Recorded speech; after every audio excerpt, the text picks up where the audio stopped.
Hello students. Today we are going to start with formal letter writing which comes under section B and carries 5 marks. Now, how will you get these 5 marks?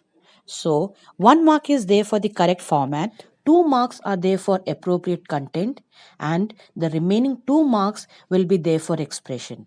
Now, in expression, it includes grammatical accuracy, use of appropriate words, correct spellings, and relevance of ideas and style. Now, let's start with the formal letter writing based on the given situation. So, in these letters, a situation is given and you have to comprehend it, and then the content has to be written. So, first of all, let us start with the format of a formal letter. Now, each type of letter has its own particular form, but there are certain features common to all types of letters. So, these are: first is sender's address. So, sender's address should be written at the top left hand corner of the letter. For example, 26 MG Road, New Delhi. Now, continuing with the latest guidelines of the CBSE board, commas and full stops at the end of the lines are to be omitted. Next is the date. Now, always write the date below the sender's address. So, the students can choose any of the following ways of writing the date, either 3rd December 2020 or December 3rd, 2020. Next is the receiver's address. So, in receiver's address, we should include the designation and then the name of the firm or institution or department along with the address, and this should be written on the left margin below the date. For example, the chief engineer, Delhi Electricity Supply Undertaking, Pritampura, New Delhi. Next is the subject, which should be as brief as possible. Then the salutation. Now, the form of salutation will vary according to the type of letter you write. Either we write sir or madam, or we write dear sir or dear sirs for executives, managers, or letter to the government officials or to the head of the institution.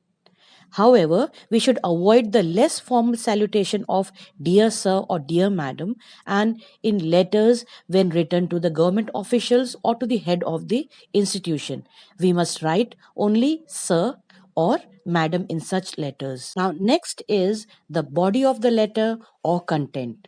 So, in formal letters, we should be very particular about what we write. It should be brief, formal, and up to the point. It must give all the necessary information, and students should go point by point highlighting all the necessary factors or details demanded from them. They should also follow a systematic and logical order in presenting the necessary details. And if anything extra is enclosed with the letter, then it must be mentioned in the body of the letter. Next is the complementary clause. So, in formal letters, the most logical endings are yours truly or yours sincerely. But in official letters or letters to the head of the institution, we prefer yours faithfully as the most common complementary clause. Now, the next thing that we have to note in this is no apostrophe is used in yours, either before or after S. And there should be no comma after yours sincerely or yours truly. Then comes the signature. So, all the formal letters require your full signature. So, the name and the designation come just below it. But when you write a letter in an examination paper, don't write your real name. Either you write XYZ or you should use the name and address mentioned in the question paper. So let's start with a letter of inquiry. So, in an inquiry letter, it is usually written to gain some information from the recipient. So, while writing an inquiry letter, it is important to provide some information about yourself so that the recipient can authenticate the source of the inquiry. So, now some suggestion or points while writing this letter. So, give a brief introduction about yourself, then provide the details about the thing or subject of inquiry. Then, if you require a detailed information, write your questions accordingly. If you require the information by a particular date, then do mention it in the letter. Then thank them for their time and consideration at the end. Now let's have a quick glance at the format of letter of inquiry. So first is the address which is to be taken from the question. And if it's not mentioned, then just write examination hall. After that, you have to leave a line and then write date. And then after date, again leave a line and write down receiver's designation and the name of the institution along with the address. And then again leave one line, then write the subject, and this is followed by a salutation. Then again leave one line and write down the main content or the body of the letter. So the body of the letter is divided into three paragraphs.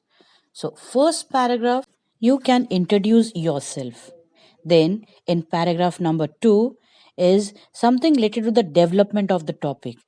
So, if you want to inquire something about a course, then you may include duration of the course, fee structure, number of students per batch, transport facilities, and so on. Then, in the third paragraph, you have to conclude by mentioning that what you are looking forward for, like the brochure or other information related to the institution. Then we will end the letter with a complimentary close, which is followed by a signature and name in block letters and the designation. Now let's see a sample letter. As a health conscious person, you noticed an advertisement in the newspaper on yoga classes in your neighborhood. Write a letter to the organizers inquiring about the duration of the course and other relevant details. You are Sumit or Shweta of 15 Arkipuram, New Delhi. So let's start with the letter. So we start with the sender's address 15 Arkipuram, New Delhi. Then we have to leave one line and write the date 3rd December 2020. After this, again we leave one line and write the receiver's designation and address. So it is the organizer, Yoga for Public, Arkipuram, New Delhi.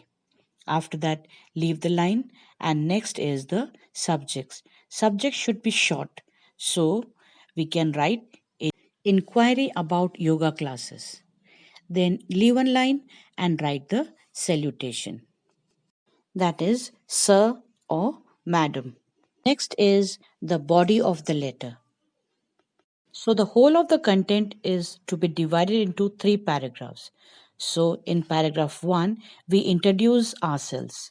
We can write with reference to the advertisement published in the New India Times dated 1st December 2020. I would like to know the details about yoga classes offered by you. I am a student of class 10th and wish to pursue yoga classes. Then, in paragraph 2, we can collect the detailed information about the yoga classes, like duration of the course, day and date of commencement, timings of the classes, appropriate number of participants, and the fee structure. Then, in paragraph 3, we state the request that we have made. So we can start like, I would be grateful if you can supply me all the above details so that I can make up my mind about joining this course. Looking forward to an early response. So, next is the complimentary clause. So, after thanking you, we will write down yours faithfully or yours sincerely. And then we have to mention the name which is already there in the question paper. Now, next is letter placing an order. So, order letters are written to assign orders for goods or items. They are written in a very well formatted and specific manner. They are quite common and are written on daily basis. The language of the letter is very formal, and you should be very careful to impart complete and accurate information because incomplete information results in delayed deliveries. Moreover, these letters are to be written to the point only. Now, let us see the format of letter placing an order. So, when we start with the format, we have to remember that everything should be written on the extreme left. So, we start with the sender's address, then we have to leave one line. Next comes the date. After date, you have to leave again a line and then write the receiver's designation and the address.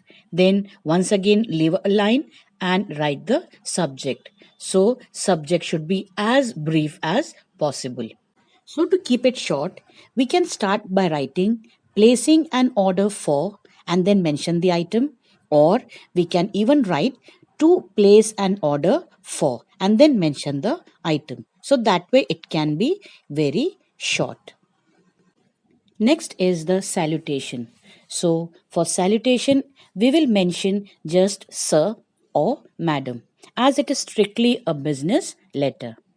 Then comes the body of the letter. So the body of the letter comprises of three paragraphs. So in this paragraph, we write the purpose of writing the letter and giving the reference to the advertisement that you might have read in the newspaper, or it could be any communication that you had with the dealer or the supplier beforehand, or it could be the quotation from the supplier. And then after this, you place your order. Now, while placing the order, we must remember that the requirements should be in the tabular form if it is more than one. So, in that, we have to give the details of the product. The details related to items, brand, quantity, then size, color, and everything should be mentioned clearly. Then in second paragraph, we should mention that the quality of the product should be good. We should also discuss about the discount and then the delivery mode. Then we can also refer to the mode of payment and the date on which the delivery is required. Now, in the third paragraph, we should ensure that the items to be in good condition and as per requirement. And we should clearly specify that if defects are found, then the refund of the whole consignment. Then comes the subscription. So, thanking you is followed by yours faithfully or yours sincerely. And then we conclude with name and designation. Now, let us see a sample letter. You are Sakshi or Saksham, Hostel Warden, Radha Krishna Public School, Vrindavan, Uttar Pradesh. Write a letter to the Sales Manager, Bharat Electronics and Domestic Appliances Limited, New Delhi, placing an order for fans, microwaves, ovens, and geysers that you wish to purchase for the hostel. Also ask for discount permissible on the purchase. So we will start the letter with sender's address and the address which is already mentioned in the question paper. So Radha Krishna Public School, Vrindavan, Uttar Pradesh. Then we have to leave a line and write the date. After date, we mention the receiver's designation and address. So that is the sales manager, Bharat Electronics and Domestic Appliances Limited, New Delhi. Next comes the subject. So subject should be in brief. So we can write down placing an order for electronic goods. Now subject is followed by salutation. So we write sir or madam. Next is the body of the letter. So, in the first paragraph, we include the reference to the quotation dated or advertisement in the newspaper, or it could be the communication held with the supplier. Then we add the list of requirements or the items to be ordered. So, this is how we can begin the first paragraph. This is with reference to your quotation dated 3rd December 2020. We place an order for the following electronic appliances. And then the requirements can be given in a tabular form. In the table, we should clearly mention the items to be ordered, and the list should include the name of the item, code, then we can mention the brand, size, color, and so on. Paragraph 2. All the items should be in good condition, well bound, and packed properly and delivered within a week. The payment will be made by cash once the items reach us. Any damage during transportation would be your responsibility. I request you to offer a discount on the order and send us the bill along with the product. Paragraph 3. Please ensure the quality of the order, and if defects are found, then the same will be returned at your own cost. For any inquiry from your side, feel free to contact the undersigned, hoping for a long term association with you. And then we write the subscription. Thanking you, yours faithfully, then the name and the designation.